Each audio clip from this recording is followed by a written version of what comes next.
I knew something was off the moment I got the calendar invite labeled Vision Alignment Session. That's corporate code for "We're about to ruin your decade." The coffee in the break room was still hot, my inbox blissfully quiet, and then, boom. Tyler strolled in like he owned the place. Technically, he kind of did. Founder's son.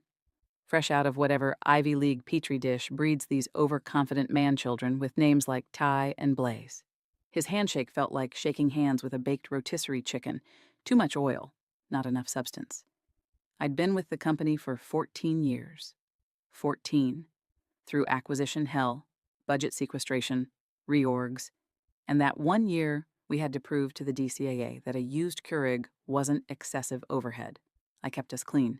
No findings. Zero flags. I was the one who translated legislative sludge into protocols people could actually follow.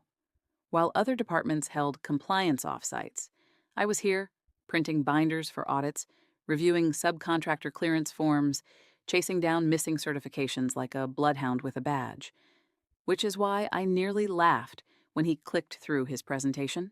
Yes, a presentation in our first leadership meeting, and said, "We'll be rethinking compliance from a proactive automation first lens." I've heard enough consultant bingo to know what that really means.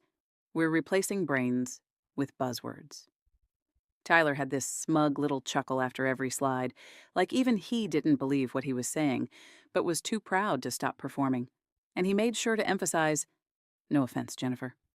We just think your methods are a little too analog for the new direction. No offense." Like telling a firefighter, "No offense," before replacing them with a garden hose and a prayer. By the way, real quick before we go any deeper into this disaster, if you're enjoying the story, it'd really help the team if you hit that subscribe button and gave it a like. Most people listen without subscribing, and yeah, I get it. You're driving, folding laundry, or pretending to work, but it genuinely keeps this kind of storytelling alive. Okay, back to the flaming wreckage. I didn't react, didn't protest. I just crossed my arms and asked, "Is this a formal role change?"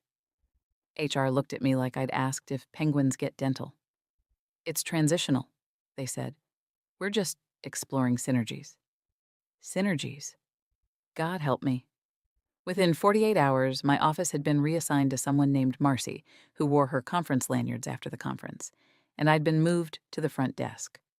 The front desk. "Reception is strategic," Tyler said with a wink. "First impressions matter."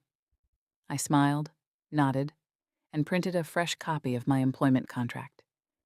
Here's the thing about being underestimated. It's exhausting when you're young, but when you're seasoned, and make no mistake, I was seasoned like a cast iron skillet. It's fuel. I watched the chaos from behind that desk like a queen in exile. People whispered, interns side-eyed me like I had some tragic backstory, and Tyler walked around like he'd invented oxygen.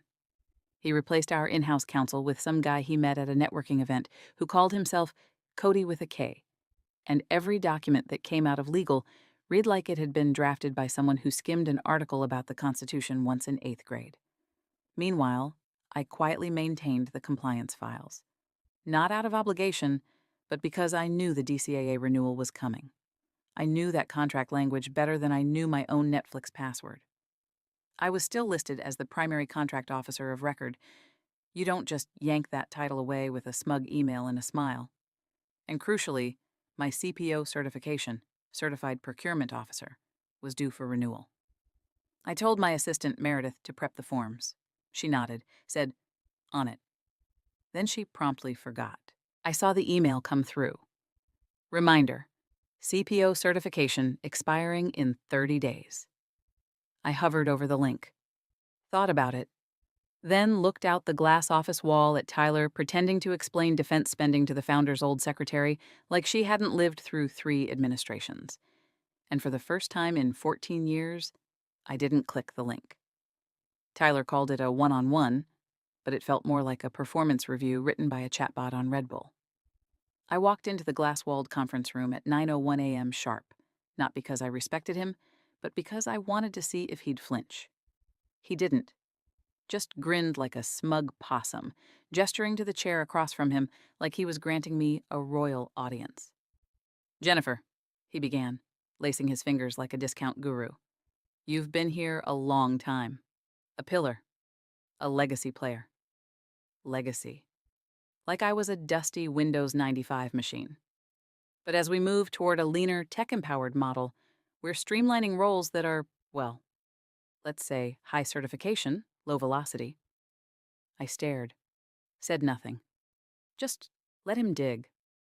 "We've decided," he continued, tapping his iPad like that made it official, "to transition you into a more forward-facing role. Reception, you'll still be interfacing with critical stakeholders, just in a new context." Reception. The man just demoted a federal compliance officer to professional door greeter and acted like he'd handed me a promotion. I glanced at the hallway window, where a janitor was mopping the floor with more dignity than this conversation held. He must have sensed the silence was getting heavy, because he pushed forward. "Look, your alphabet soup of certifications," he waved vaguely like my degrees were contagious. "It's impressive, but the truth is, AI can handle 80% of compliance workflows now. Risk logs, audit trails, threshold validations, it's all plug and play. We've built a new contract ops team that's agile, cross-functional, and way less, you know, legacy." I smiled, which, for me, was basically pulling the pin on a silent grenade. "That's a significant role shift," I said evenly. "I'll need that in writing." His smirk faltered. "Well, it's more of a fluid reassignment," he said. "HR will loop you in on the logistics." I did a slow nod. "Great. Then I'll wait to see the new reporting structure and responsibilities documented." That was the first crack. Tyler didn't like people asking for things in writing. Paper trails scare amateurs. But I wasn't just documenting, I was documentation. My entire career had been built on paper trails, cross-referenced and time-stamped. HR sent nothing that day. Nothing the next day, either. Just vague emails filled with interim support needs and temporary cross-functional allocation. Translation: we're trying to demote you without legally triggering a demotion. By the end of the week, my system access had started quietly evaporating. The folder I'd built for federal grant renewal? Gone. My edit privileges in the contract management system? Revoked.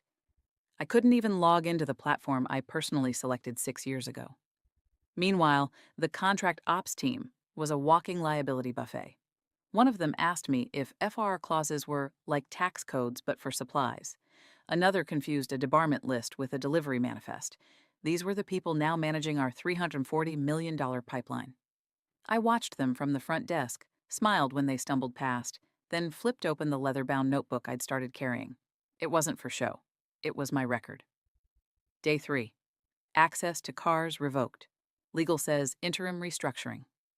Day 6. Tyler's frat buddy, Cody with a K, drafts memo assigning me as support staff, external relations. Day 8. Still no formal title change. Meredith asks if I want to renew my CPO. I say, let's wait and see. It was like watching a car crash unfold in slow motion, except I knew the precise moment the brakes had been cut. They thought I was irrelevant. Background noise. But every mistake they made looped back to one immutable fact. My name was still on the contract. And the DCAA doesn't care about your PowerPoint. They care about who holds the certification. The beautiful part? I didn't need to sabotage anything. They were doing it for me. The receptionist desk gave me a front row seat to the unraveling of everything I'd spent the last 14 years building. And I took notes like a sports commentator at the world's slowest train wreck. The new contract ops team had set up shop in the corner conference room, which they'd inexplicably renamed the Innovation Hub, complete with a whiteboard that still had the phrase, "Who owns risk?" scrawled across it like a philosophical riddle they were too scared to answer. Every day, a new wave of interns and wide-eyed junior analysts stumbled past me clutching compliance binders upside down, asking questions like, wait, do we still have to follow the old federal forms? And what's a DFARS again? One particularly nervous-looking engineer leaned close while waiting for his visitor badge and muttered, They don't even know what DFARS is. Like he was confessing a murder.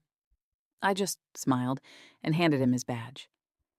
The thing about being removed from power is that everyone forgets you ever had it. They think you've been scrubbed from the system, wiped clean like an old dry erase board. But unlike Tyler's Instagram feed, federal databases don't forget. I still had my login credentials for the Defense Contract Audit Agency portal. They'd never been revoked, because, officially, nothing had changed. And so, on a quiet Thursday morning, while sipping burnt breakroom coffee and pretending to care about a malfunctioning badge printer, I logged in. My name was still there. Jennifer Sloan, Primary Contract Officer of Record, active on Contract 34A72D. I clicked the Renewal tab, and there it was. My CPO certification, the keystone of our compliance position, was set to expire in 19 days. 19 days. That's when it clicked. Not a trap I had to build, not a revenge plan I needed to orchestrate. The trap already existed. It had been written into the contract language 2 years ago, during the last round of federal updates. It stated that all active contractors must maintain an up-to-date primary contract officer holding current CPO certification, or the entire contract becomes subject to immediate suspension upon review. And there was only one name in that clause: mine. I hovered my mouse over the renewal button. It would have taken 30 seconds. A few clicks, a payment, a digital signature, and that would have been it. Back to status quo. Smooth sailing for Tyler's merry band of incompetence. But instead, I let the cursor drift, closed the tab, and leaned back in my chair. The office around me buzzed with artificial urgency. Printouts stapled in the wrong order, interns sprinting with coffee orders, consultants whispering in corners about clean frameworks. I watched it all like a still painting of chaos. Every mistake they made was another stroke on the canvas, and I wasn't going to lift a finger to fix it. Tyler, meanwhile, was busy prepping for his big compliance review like he was about to pitch a startup on Shark Tank. I overheard him telling legal that he wanted to dazzle the feds with his presentation-led narrative. His version of compliance prep was printing PowerPoints in landscape mode and wearing a tighter dress shirt. He strutted around the office with the swagger of someone who's never been audited and thinks material breach is just a fancy way to say, oops. He even called a team huddle where he made everyone repeat, "We're audit ready," like it was a damn cult chant. Nobody noticed that I was quietly printing a personal copy of the contract terms and placing it in my desk drawer. Nobody asked why I was suddenly tracking timestamps and document edit histories. Nobody noticed that Meredith, now unofficially reporting to Cody with a K, was visibly sweating as she tried to answer basic questions about PCO responsibilities. I overheard her ask someone if retroactive certifications were a thing. They're not. And the DCAA takes that kind of creative thinking very personally. Back at the desk, I flipped open my notebook. Day 12. Found expired visitor log from supplier with no NDA on file. Day 13. Legal requested my signature on updated budgetary annex. Declined. Day 14. Audit date confirmed. 3 weeks out. 19 days became 18, then 17. Each one ticked by like a slow drumbeat, leading up to something none of them could hear. But I heard it. Loud and clear. This wasn't sabotage. Sabotage requires action. This was physics. A weight left dangling for too long eventually falls, and I made sure the rope stayed still. It was like someone had bet Tyler $1 million. He couldn't run a full federal contract operation using only interns, espresso, and motivational quotes from LinkedIn. Suddenly, the office was crawling with consultants from firms I'd never heard of. Glossy-haired types in aggressively slim pants and mismatched socks, clicking around on MacBooks like they could manifest a compliance plan by sheer force of jargon. They kept saying things like, "Let's sandbox the risk matrix," and "We're repackaging the audit narrative to align with strategic optics." I watched one of them try to convert a vendor history log into a pie chart using Excel's auto-format tool and then present it to legal like it was a revelation. Legal actually clapped. I'm not kidding. There was applause. For a pie chart. Meanwhile, the actual documentation, the stuff that mattered, looked like it had been hit by a hurricane. My formerly bulletproof audit folders were now rebranded into color-coded binders with titles like DCAA Storytelling Assets and Contract Journey Map. They'd even added a tab called Our Culture, which included a quote from Tyler: "Integrity is just efficiency with morals." I wrote that one down. It felt like something I'd need for a deposition someday. Interns were running around with badge printers, struggling to load paper, asking me where the audit summary printouts were kept. I handed one of them a stack of documents and asked, "Do you know what a finding is?" He blinked, said, "Like treasure?" Tyler, in his element now, strutted into a Monday morning exec meeting with a full slideshow titled Rethinking Compliance, the Startup Mindset. First slide, a GIF of a rocket launch. Second slide, a picture of him smiling next to our contractor sign-in log. "We're shaving compliance costs by 60%, he announced proudly. "Leaner, meaner, and way more scalable." I didn't know you could scale fraud, but I guess we were about to find out. At this point, the only thing holding the company together was the illusion that someone, somewhere, had a plan. Then I got the message. It popped up in my inbox while I was pretending to troubleshoot the lobby printer. A simple LinkedIn message from an agent I'd worked with before. Sharp guy, quiet, respected. "Just confirming you'll be attending the renewal review?" There it was. My heart didn't skip. It didn't race. It just clicked, like a key sliding into a lock.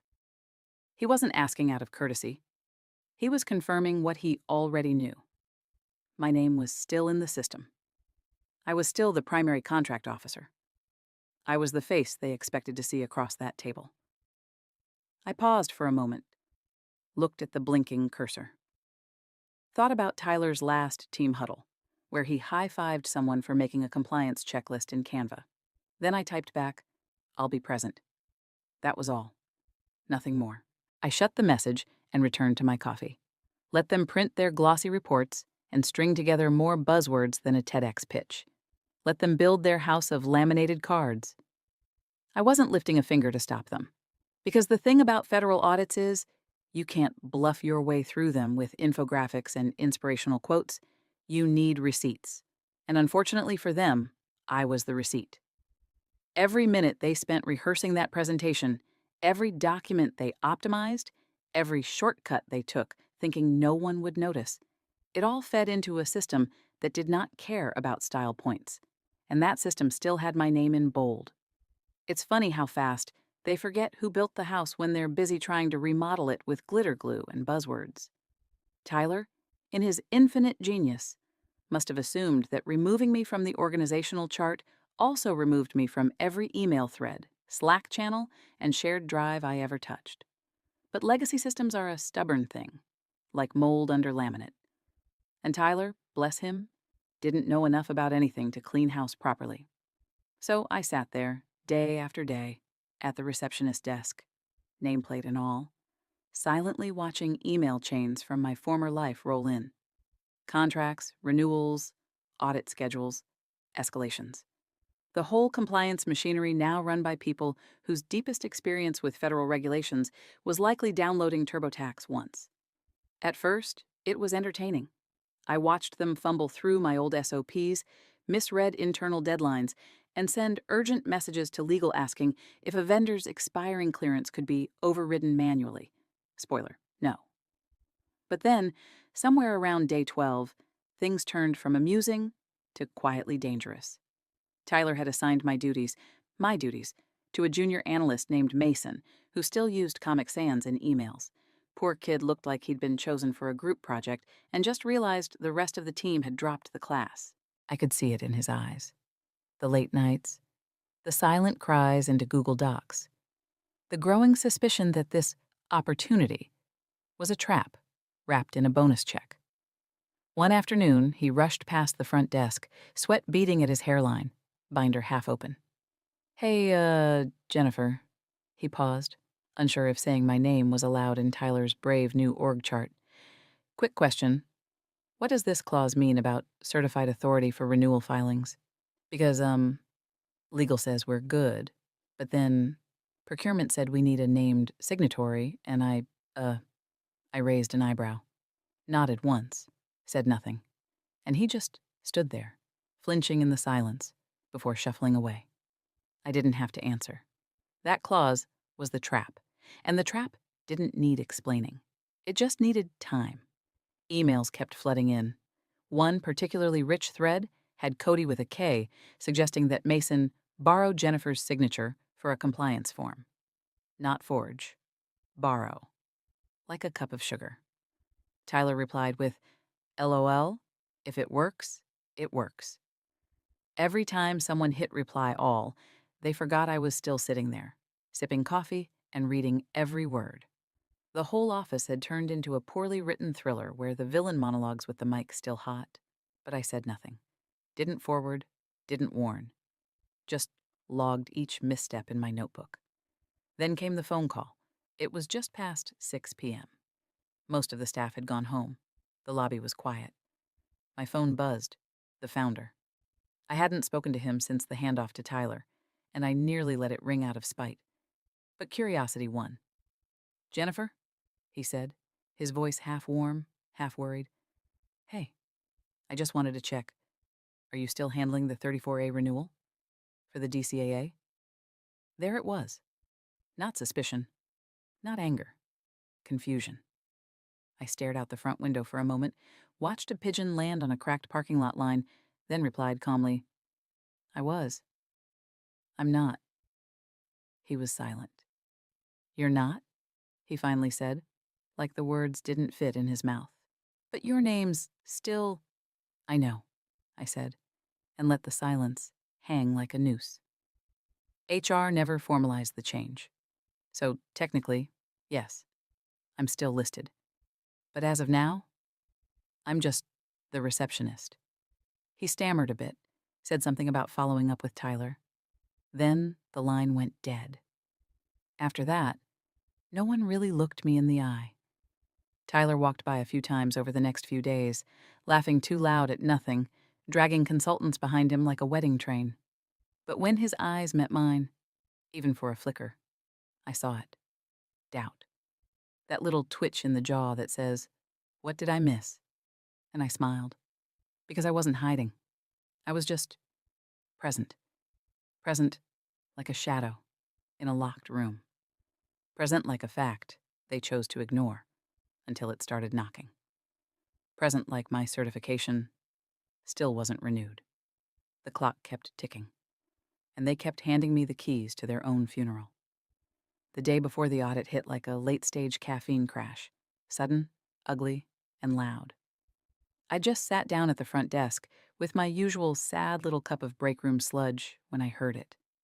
The tone. It started in legal, of course. First, the rushed footfalls. Then the sharp whispering.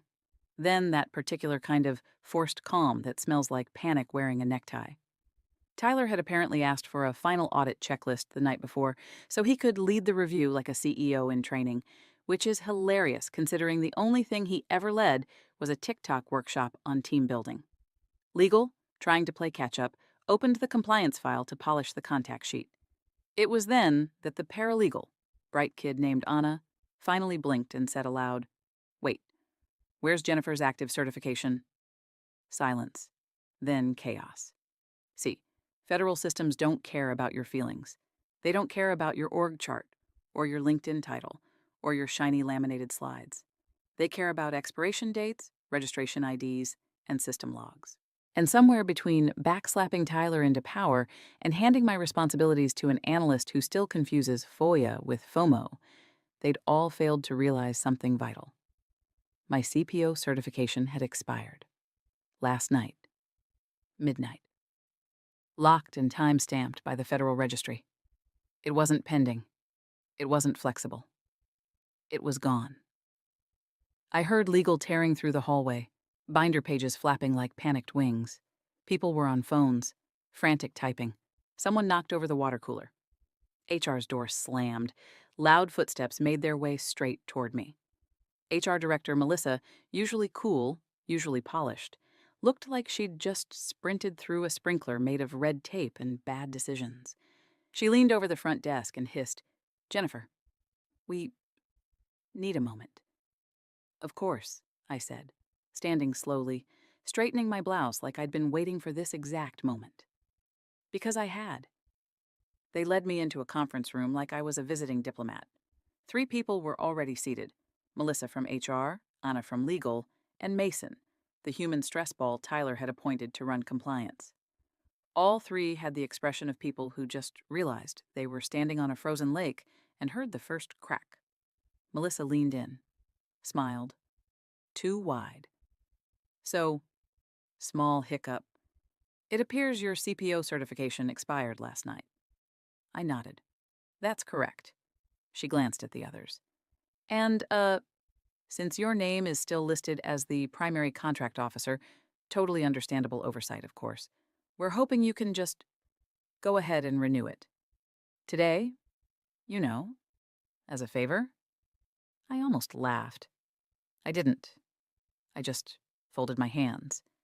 I would, I said, voice calm as a confession booth, but I no longer hold that position. Remember? You reassigned me. Anna from legal cleared her throat.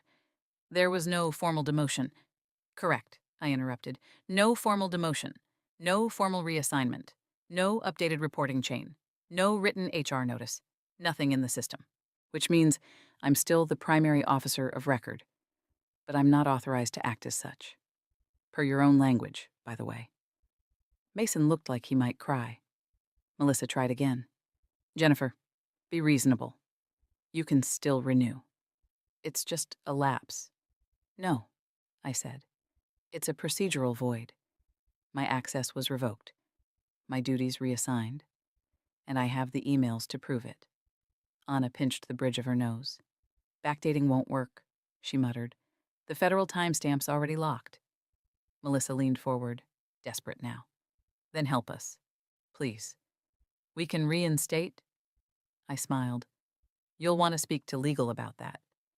After all, I'm just the receptionist. The words hit like a gavel. I stood, collected my notepad, and walked out as calmly as I walked in. Back to the desk. Back to my quiet seat, with the best view in the house. The audit was less than 24 hours away, and they'd just realized the floor beneath their glossy rebrand wasn't floor at all. It was quicksand, shaped like my signature, and they were already neck deep. Audit day dawned crisp and smug. The office smelled like dry erase markers, cologne, and desperation masked under citrus-scented optimism. I got there an hour early, dressed in the same navy blue blazer I'd worn to every DCAA renewal for the last decade, the one with the faint coffee stain on the inside hem, the one that meant business. But instead of heading upstairs to conference room B like I used to, I took my seat at the front desk, the receptionist desk, my kingdom now. The office was buzzing. Consultants swarmed like bees around a hive made of PowerPoints and fragile egos. Mason looked like he'd skipped sleep for a week. Tyler floated by with a double espresso and a too-white smile, patting shoulders, barking encouragement, repeating the phrase, "Today's just a formality, folks." Like a cult leader reassuring his flock the spaceship was still coming. I sipped my coffee. The first external badge was issued to a man in a gray suit with a DCAA pin. His name was Glenn. We'd worked together twice before. Quiet, efficient, all business. He met my eyes, nodded once, and accepted the visitor sticker without a word. But I saw the flicker. He recognized the face handing him the badge. He didn't ask what I was doing at the front desk. He didn't have to. The room upstairs filled quickly.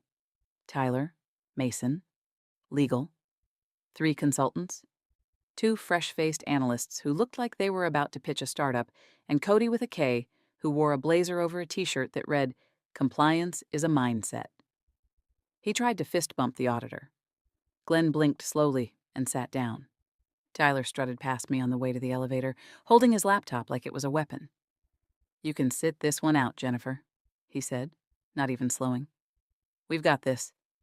I gave him a tight smile. "Of course you do."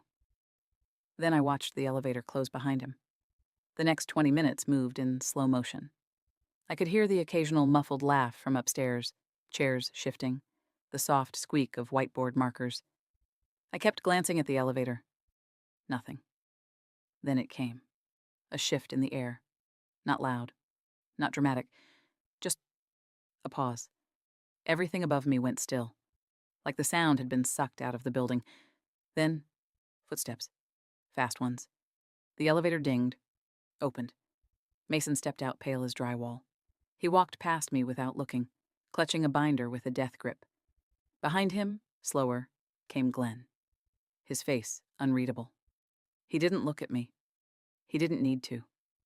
I reached for my coffee, gripped it, didn't blink. More footsteps followed. Tyler? Legal? One consultant looking like she might throw up. Nobody spoke. They moved like chess pieces, suddenly realizing the game was played in a different language. Tyler's face was all angles now, his smile gone, his tan suddenly 2 shades lighter. He walked past me with none of the usual performance. The air hung thick. Finally, I heard the low murmur of Glenn's voice in the conference room. Not angry, not loud, just decisive. I couldn't make out every word, but I caught the tone. And I knew that tone better than I knew my own reflection. It was the tone of realization. The kind of tone people use when they open a folder expecting a golden ticket and instead find a bomb with a clock already ticking. And I sat there, sipping from my mug, the heat blooming against my fingers. No need to gloat. No smirk. No satisfaction dance. Just quiet anticipation. Because I didn't need to destroy anything. I only had to wait for them to read the fine print. They say silence is golden. In that room, it was a wrecking ball. Glenn opened the binder with the calm of a man reading someone else's obituary. He flipped past the fluff, past the compliance culture graphics, and Tyler's glossy headshot, straight to the real paperwork. You could always count on Glenn for that. He wasn't here for TED Talk nonsense or synergy decks. He was here for names, dates, credentials. And then he said it. Primary Contract Officer, Jennifer Sloan. He didn't raise his voice, didn't ask a question, just read the line aloud like it was scripture. The room went still. I couldn't see their faces from downstairs, but I could feel it. The shared realization. The stomachs sinking in unison. Tyler tried to speak. I know that because his voice carries when he's nervous, and I caught the sharp intake of breath right before he said, "Actually?" But Glenn held up a hand. Just a simple, quiet stop. And then came the kill shot. Her certification expired last week, and she is the only listed PCO on this contract. As of midnight tonight, your $340 million federal contract is void. Boom. I didn't hear anything for a second after that, not because the room was silent, but because I was. Everything inside me just stopped, like an orchestra cutting out mid-note, letting the echo carry the weight. Then chaos. Legal tore through binders, like answers might magically appear under a sticky note. Mason dropped his laptop bag. One of the consultants actually said the words, "Can we just update the system real quick?" And I swear, I heard Glenn mutter, "It's a federal database, not Google Docs." And then, the voice. The founder, dialed in from whatever overpriced vacation compound he'd exiled himself to, exploded through the speakerphone. "What the hell do you mean void? We just renewed last quarter. How is this? Tyler, what is this?" Tyler stammered something about oversight, then something about HR transitions, then tried to throw out the word provisional, like it was a shield. But it was too late. The wall had cracked, and water was flooding in. That's when I stood up. I'd been sitting at the desk, watching the elevator display blink numbers like a countdown to detonation. I smoothed my blazer, tucked my notebook under my arm, and walked quietly down the corridor. I could feel the change in the air as I got closer to the room, like walking into a place where the storm had already hit. I stepped through the door without a word. Every eye turned to me. Tyler looked like he'd seen a ghost. I walked past him, past legal, past the still spinning head of HR, and right up to Glenn. "Mr. Peterson," I said, "thank you for your time today." He nodded once, eyes steady. Mrs. Sloan. I pulled a single envelope from my notebook. This is my formal resignation, I said, loud enough for everyone to hear. Effective immediately. Tyler opened his mouth, but I turned to legal. I've retained a copy of all correspondence documenting my removal from active duties and revocation of platform access. If you'd like me to testify regarding the timeline, I'll be available by subpoena only. Dead silence. Even the founder on speakerphone didn't say a word. I walked to the door, turned back, and for the first time in months, I allowed myself the smallest, most professional smile. I hope your new team works out. Then I left. Not stormed out. Left. Because after midnight, there wouldn't be an office to return to. By 10:32 p.m. that night, the lights at the office blinked out like someone had unplugged the entire operation from the wall. Not metaphorically, literally. Federal lockdown protocols had been triggered the moment the audit notes hit the system. Emails froze mid-send. Contracts vanished into digital quarantine. Every badge access revoked. Every terminal locked out. The $340 million pipeline Tyler had paraded like a toy train set was now a federally sealed evidence locker. Someone from the Office of Inspector General had already flagged the renewal discrepancy, and with my name stamped in every clause that mattered, the system did exactly what it was designed to do: shut them down before they could do real damage. The building itself stood silent. Dead. Like the corpse of a company that hadn't realized it was already bleeding out. By midnight, the founder's private jet had landed, unscheduled. He came barreling through the glass front doors in jeans and a windbreaker, his face the color of unpaid taxes. He didn't ask for a tour, didn't call a meeting. He stormed straight into the executive suite, where the ops team had been corralled like panicked cattle in business casual. Tyler didn't make it past sunrise. He was escorted out with a single box of belongings and a legal envelope thicker than his resume. His name was wiped from the internal directory before the coffee machines rebooted. The contract ops team? Suspended. Pending investigation. Every Slack channel, every shared doc, every video call, audited. The consultants evaporated into voicemail. Cody with a K posted a vague LinkedIn status about learning through adversity and was never heard from again. And me? I wasn't there for any of it. I was at a quiet bar 4 blocks away, sipping a bourbon neat in a booth by the window. The kind of place with no TV, no music, just the soft clink of glass on wood, and the occasional muttered story from a bartender who'd seen too much and judged too little. I didn't feel rage, didn't feel smug. I just felt still, like I'd finally exhaled after holding my breath for months. My phone buzzed once, then again. 2 recruiters, one from a defense contractor I'd audited back in 2017, another from a firm that handled security clearances for federal subcontractors. The third buzz came from a name I didn't recognize, but the message was clear. We'd like to meet.